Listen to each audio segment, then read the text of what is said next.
সুপ্রভাত সবাইকেই। এখন সময় সকাল 8টা, আর এই সকাল থেকে আজ বৃষ্টি হচ্ছে। তো বৃষ্টির মাঝে আমরা বেরিয়ে পড়েছি।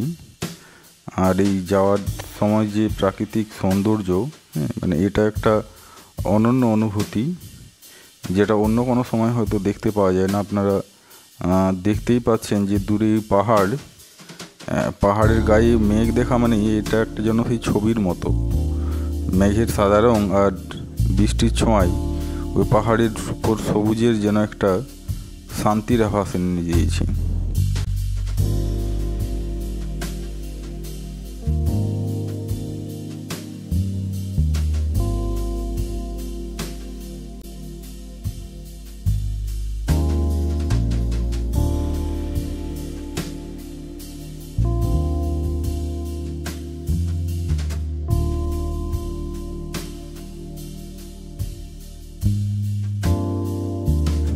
তো রাস্তার ধারের সৌন্দর্য উপভোগ করতে করতে ভুলে গেছি এটা জানাতে যে আজকে আমাদের গন্তব্য হচ্ছে জোনহা ফলস, যা ঝাড়খণ্ডে অবস্থিত এবং রাঁচি থেকে প্রায় 30 থেকে 35 কিলোমিটার দূরে অবস্থান করে আছে। একটা সুন্দর জায়গা। তো সেই জায়গার সমস্ত ডিটেলস নিয়ে আমরা আসছি। তো বলতে বলতে সেখানে পৌঁছেই গেছি। আপনারা দেখতেই পাচ্ছেন যে এখনও বৃষ্টি পড়েই চলেছে। তো এই জায়গাটা পৌঁছে যাওয়ার পরে যে আনন্দ অনুভূতি, সেটা ভাষায় প্রকাশ করার মতো নয়। এই যে ছোট ছোট দোকানগুলো দেখা যাচ্ছে, এগুলো খোলা থাকে, কিন্তু আজকে সকাল থেকেই এতটা বৃষ্টি, আর খুব সকাল, এখন 9:30 বাজে। তো যার কারণে খোলা নেই। এখানে চাইলে আপনারা ব্রেকফাস্ট করতে পারবেন আর লাঞ্চও করতে পারবেন। আর এই যে এটা একটা পাহাড়ের উপর, এখানের ঘন সবুজ জঙ্গল আপনাকে মুগ্ধ করবেই করবে।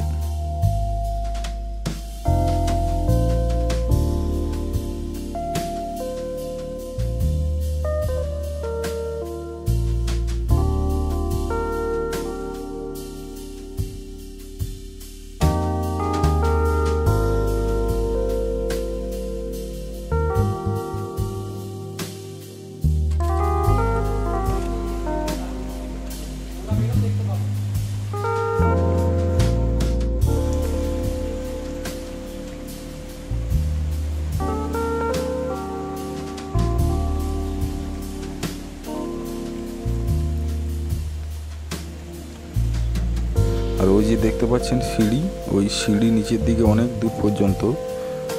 এখানে যেটা জানলাম যে এখানে প্রায় 750টা সিঁড়ি আছে।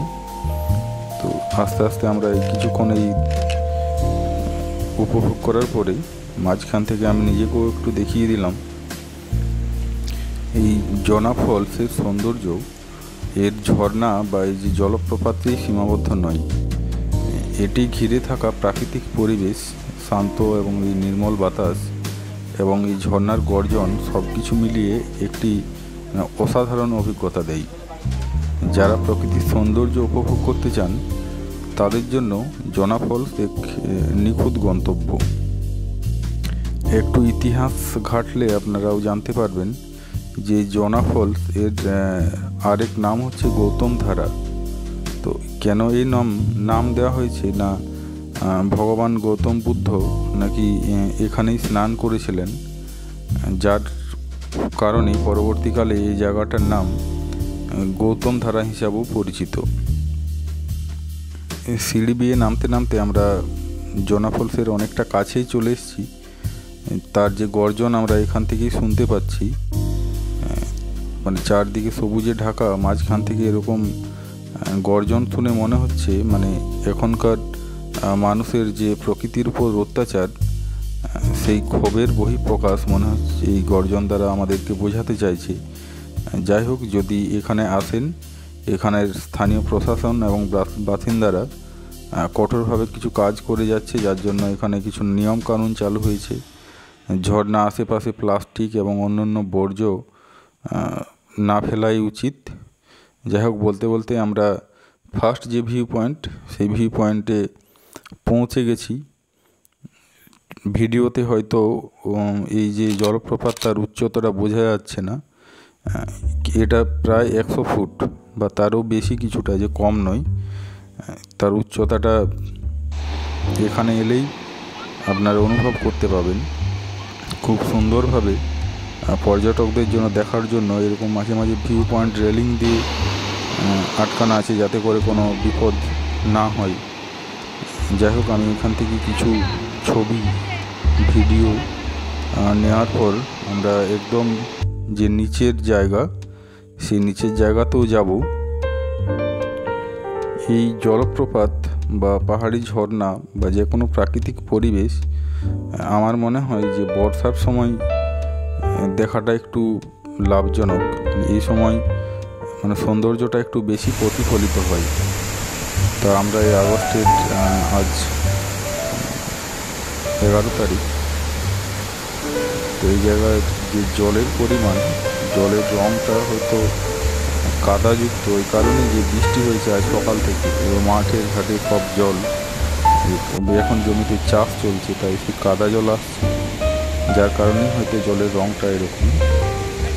অন্য সময়, বছরের অন্য সময় হলে এই জলের রং কিন্তু এরকম থাকে না, জলটা স্বচ্ছ থাকে, কিন্তু তখন জলটার পরিমাণটা কিন্তু এতটা হয় না, অনেকটা কমে যায়।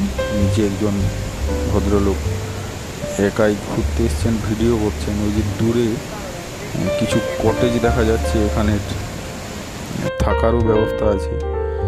মাঝখান থেকে একটু স্টাইল করে এই সমস্ত এত সুন্দর জায়গা একটা ছবিতে তুলতেই হয়। আমরা লাস্ট যে ভিউ পয়েন্ট, একদম নিচে, যতটা নিচে পর্যন্ত যাওয়া যায়, আমরা যতটা মানুষের জন্য এখানে আর কোনো সিঁড়িও নেই। আর ওই যাওয়ার মাঝে যতটা প্রশাসনিক জায়গায় যদি কারো যাওয়ার নির্দেশ দেওয়া আছে, সেই জায়গায় পৌঁছে গেছি।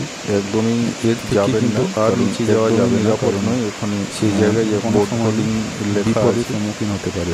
যাই হোক, এই জায়গার থেকে যে ভিডিওটা আমরা এখানে শেষ করছি।